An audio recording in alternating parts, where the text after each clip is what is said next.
Hello everybody and welcome to this playthrough for Rookie Division with various type of win for the St. Patrick's Day 2021 tournament. Video sponsored by Golf Clash and Playdemic. And before we start, make sure that you do subscribe to the channel, but also first and foremost hit the thumbs up, then you do subscribe, but also turn on the notifications. You can get the ultimate tournament guides for Rookie Division or any other division in the game by going to patreon.com/golfclashtommy. Link for more information and to subscribe is directly in the description down below. Follow the info box on the right hand side for the club distance adjustment, the elevation adjustment, also what ball and club type I suggest you to play with. Have in mind that those are all suggestions and you don't have to follow it if you don't want to, but there is always a plan behind it. Let's go to hole number 1.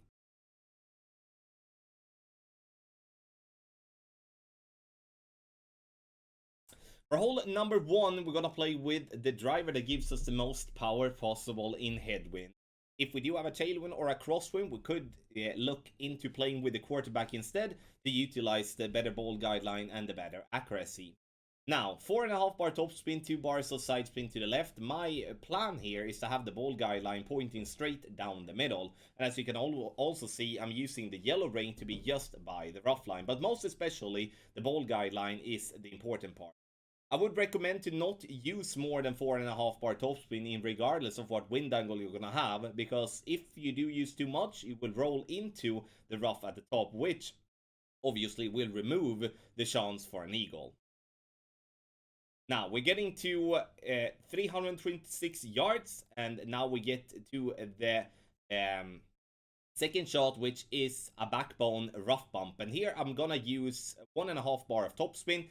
You know, looking at the result here afterwards, we could consider 1.2 to be better. But make sure to always use a little bit of topspin here so we don't go short, because that is honestly somewhat close to be one of the worst things to do when it comes to approaching the pin.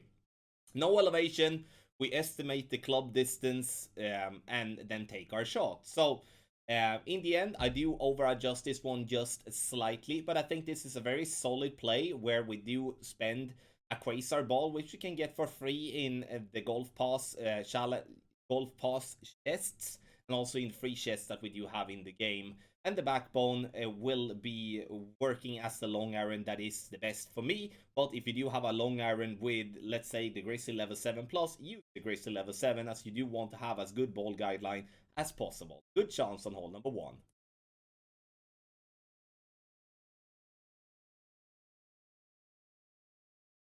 Hole number 2 is going to be the first par 3, and honestly, this is going to be a tough hole. And the reason I feel this is tougher than what it would be from second and third tee is because we are somewhat in no man's land when trying to find a landing position with, in this case, a very bad accurate club. Obviously, I would love to have a Grizzly level 7 or better, but now we just have to stay with the clubs that we get, which is the backbone level 8 in this example. So I'm playing with the backbone, using 2 bars of side spin to the left here, and also using just a little bit of backspin, like half a bar when it comes to headwind. When it comes to crosswind, I would be going up using 1 bar backspin. In tailwind, I would be using 1.5 to 2 bars of backspin. Ball comes in here with a good speed, but just barely missed to the left hand side. I would, however, though, recommend to play with a katana as the general ball here, because if the wind comes left to right, you will have a problem when it comes to getting the ball to kick back from the right hand side to left, and that could create a situation where you cannot go for the hole-in-one. So once again, go for the hole-in-one with a katana ball, not the quasar like I did in the video.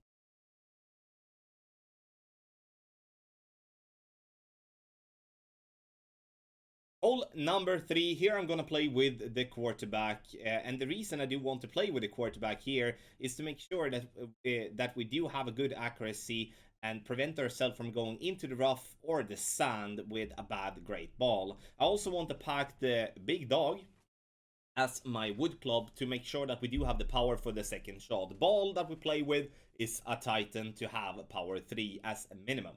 Now, adjustment max plus 10, you can see that we're slightly into overpower, and when we do have a flat crosswind like that, we shall be going with approximately 3 rings of overpower when we play with the quarterback level 7 or level 8.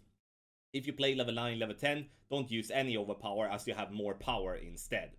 And we do want to get this ball to be as close to the top right corner of the fairway possible. Second shot is going to be played uphill, and what does that mean? It means that the ball will be less affected by the wind than normal. Therefore, we're going to play a minus 10% elevation here, and negative elevation mean that we are reducing the original amount of adjustment because, again, the wind is affecting the ball less when we're playing uphill. 2 bars of side spin to the right, use as much side spin to the right possible. So if you have more than 2 bars, use more bars. 1 to 2 bars of top spin just to get the ball up there, and then I'm adding a little bit of curl. Half a ball here is a little bit too much, but honestly, with this type of shot, with a bad ball guideline, with the big dog, you know, lower level clubs, I'm honestly going to be pleased just getting it up there for a simple putt. Those of you being able to play with a sniper level 10 could consider playing with a sniper level 10 instead. Have in mind though that the drive is the key. If the drive is short, regardless of what wood club you're playing for the second shot, it's going to be a big problem.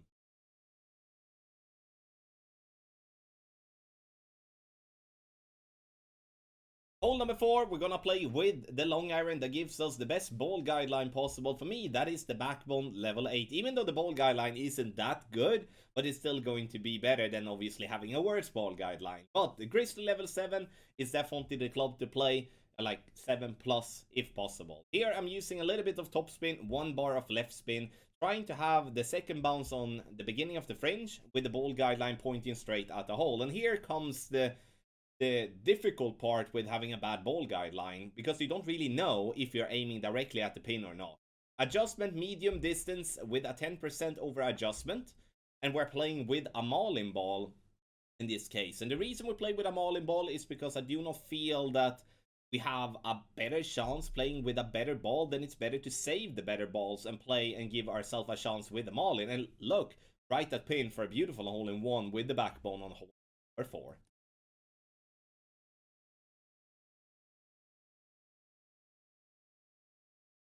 Hole number 5, we're gonna have a good chance here getting this one to drop for an eagle. First, I did, as you saw, I started with the big topper. That's because if we do have a tailwind, we can actually use the topspin of the big topper and bounce over the water. But that is not going to be into an example here, unfortunately. 3 bars of side spin to the right. We're also gonna use a little bit of topspin. Blue ring by the rough line. And then we adjust max plus 10, even though we're not in entirely max distance. No curl, because we are just looking to get the ball to bounce over the rough and the sand and position ourselves very nicely for a short iron towards the pin. Those of you that has the possibility to play with higher level Thorn or Hornet or Falcon for that matter could actually push the drive a little bit further and go for a rough bump. But if you don't have the higher level of clubs, then we are going to bounce on the fairway before the rough and play without any spin. And obviously a good ball guideline will help, but as lower level clubs does not really have that, especially not on the specific short irons that we generally use in lower levels. So, ball guideline towards the hole, very important to be detailed. Then I play medium distance and not 10%. So we're going to remove the 10. I apologize for that. There we do have it. So we play with no elevation whatsoever here. So we do adjust, then we're going to try to hit perfect.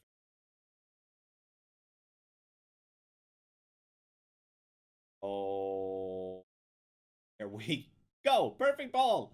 And you see the ball bounce nicely before the rough, over the rough, and then roll towards the pin. And I thought we were going to have that one. It gave us the camera angle, but we needed a little bit more, and also maybe a smidge of topspin, or to move our target a little bit further up. Up to you to decide what to do, but this is a good chance to get an extra drop.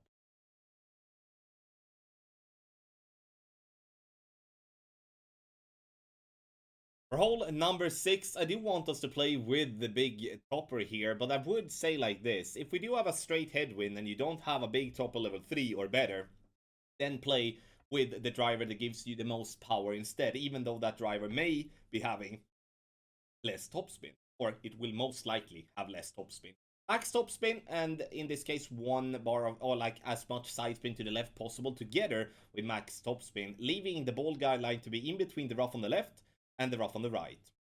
Once adjusted max plus 20, I will be adding a little bit of overpower when we play in direct headwind. If we play in crosswind or in tailwind, I would not do that. If I play in tailwind, I would push up to max to get myself a couple of more yards, and in crosswind I would just leave it as is, because honestly The only thing that we do want to get here is to get the ball down here. Now we know that the eagle is locked in and we can attack the pin for an albatross. If we do get the ball into the rough or into the sand, it's game over to at least reach the green in two and to get the eagle. Second shot, we play with the sniper if we do have it in at least level 7. Otherwise, we play with the big dog, and we can either go for a rough bump like I'm trying here, but this is a very aggressive line, and if you don't feel comfortable with this type of shot, then just use backspin and curl and land it on green. And take a safe eagle, but a very, very bad chance for an albatross. Now, the thing that you need to do when playing an aggressive line here is to let the ball guide line go heavily through the hole. Because even though it's a minor headwind, when we hit the rough and we do have a headwind, the ball will basically not dead stop, but it will be close towards that. And that is not something that we do want to do, because then we will obviously not get the speed in towards the green. You can see here, we hit the rough like we want to, but we're losing speed, and that's why the ball falls short and right of pin. So, very important to have the ball guideline go heavily through the hole when it comes to headwind. Crosswind, I would leave the ball guideline like we had on the example. In tailwind, I would have the ball guideline to the hole, not through the hole, because the tailwind will have the opposite effect as headwind. It will basically give the ball an extra push once hitting the ground for the first time.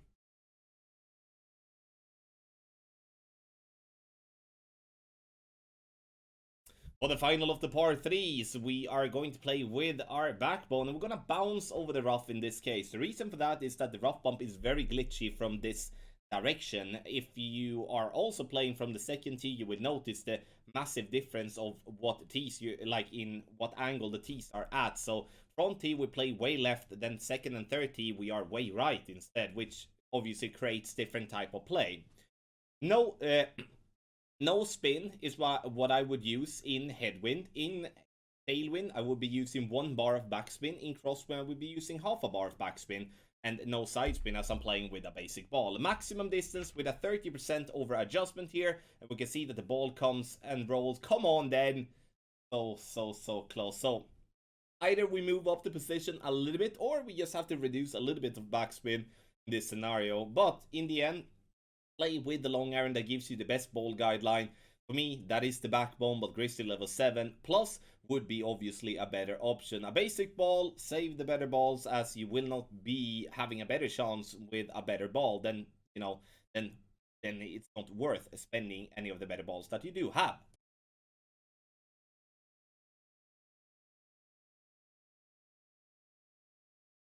Hole number 8, the final of the par 4, and this is going to be a good chance, especially with this type of wind. If you do have a tailwind, I would recommend to only spend a power 1 ball here, like the Navigator, to reduce the wind a little bit, but also keep it, as be one of the most frequent balls that you do get in free chest. Ball guideline to point straight down the fairway using 1 bar of side spin to the right and 4.5 bar topspin. Adjustment is going to be maximum distance plus 10. Once that is done, we turn the target around to push up to max. Then it's time to take our shot. I'm not using any overpower here because it's not needed in tailwind, and that's why also a power 1 ball is only going to be needed, or is only going to be used in tailwind. If we do have a crosswind, I would recommend a power 2 ball minimum. If we do play in headwind, power 3 ball. All of this to prevent us from having to go with any type of overpower. From 376, we're going to play medium distance and no elevation. And here, obviously, the wind is going to be brilliant. But the difficult part, once again, for those of us playing with lower level clubs, is the ball guideline. We do need to really think here when we are adding spin and position ourselves attacking the pin. Because if we aim for the tip of the ball guideline to go to the hole with tailwind, we're going to come in 2 holes. And in headwind, it might be a better thing due to the compressed ball guideline. But look how I offset this here with having the tip of the ball guideline approximately 1 green square short of pin this scenario. Those of you having, once again, the Thorn level 8 plus or like high level Hornet with a good ball guideline 4.0 or better will obviously be able to aim for the pin in a much easier way. And that is, regardless of what people think, that is a massive advantage.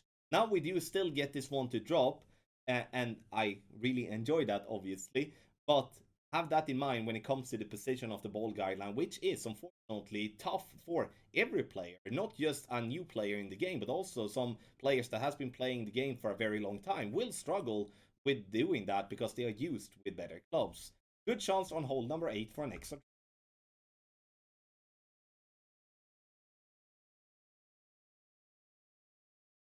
Hole number 9, we're gonna play with the quarterback to lay up here short, because in headwind we cannot get over the water, and also honestly in tailwind, if we don't have the club for it, we can't get over the water regardless. So we're gonna have to lay up. We play with the quarterback using 2 bars of side spin to the right. I'm also using somewhere between 2 to 4 bars of backspin, depending on what type of wind angle I'm gonna have. Adjust max no elevation, push up to max, and then we go half a ball of curl to the right, because we do want to push the ball to be as far up into top right corner of the fairway. The further up to the right we are, the less distance we're gonna have towards the pin.